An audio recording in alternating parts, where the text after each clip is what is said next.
শাকিব খান ভক্তরা অপেক্ষায় আছেন তুফান ২ সিনেমার জন্য।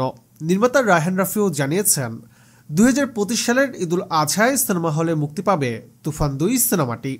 তবে এবার এই সিনেমা নিয়ে মুখ খুললেন ঢালিউড সুপারস্টার শাকিব খান। শাকিব খান জানালেন তুফান শীঘ্রই আসার কোনো সম্ভাবনা নেই।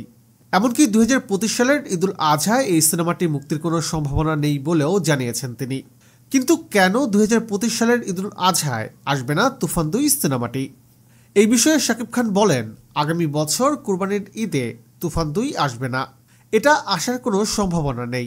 তবে সিনেমাটি আরও পরে আসবে বলে জানান তিনি। শাকিব বলেন, তুফান ২ সিনেমার জন্য লম্বা প্রস্তুতি প্রয়োজন। কয়েকটি দেশে এই সিনেমার শুটিং করতে হবে। শাকিব বলেন, প্রযোজকদের সঙ্গে আমার সেভাবে আলাপ হয়েছে। উল্লেখ্য, তুফান প্রযোজনা করেছে ৩টি প্রযোজনা প্রতিষ্ঠান, আলফাই, চরকি, এসবিএফ। প্রযোজকদের নিয়ে গণমাধ্যমকে শাকিব খান বলেন, এই ৩ প্রোডাকশনের সঙ্গে নতুন আরেকটি সিনেমার বিষয়ে আলাপ চলছে তার। তুফান ২ সিনেমার আগে সেই সিনেমার কাজ শুরু হতে পারে। যেহেতু এখনও কোনো কিছু অফিসিয়ালি কনফার্ম হয়নি, তাই কিছু বলতে চাননি শাকিব খান। তবে শাকিব খানের কথাতে এটা পরিষ্কার, ২০২৫ সালে তুফান ২ মুক্তি পাওয়ার কোনো সম্ভাবনা নেই। প্রিয় দর্শক, তুফান সিনেমাটি দেখার জন্য আপনি কতটা এক্সাইটেড? শাকিব খানের অভিনয় আপনার কাছে কেমন লাগে? কমেন্ট করে জানিয়ে দিন। আর বিনোদন জগতের সকল আপডেট জানতে সাবস্ক্রাইব করে যুক্ত হন বাংলা টাইমের সঙ্গে।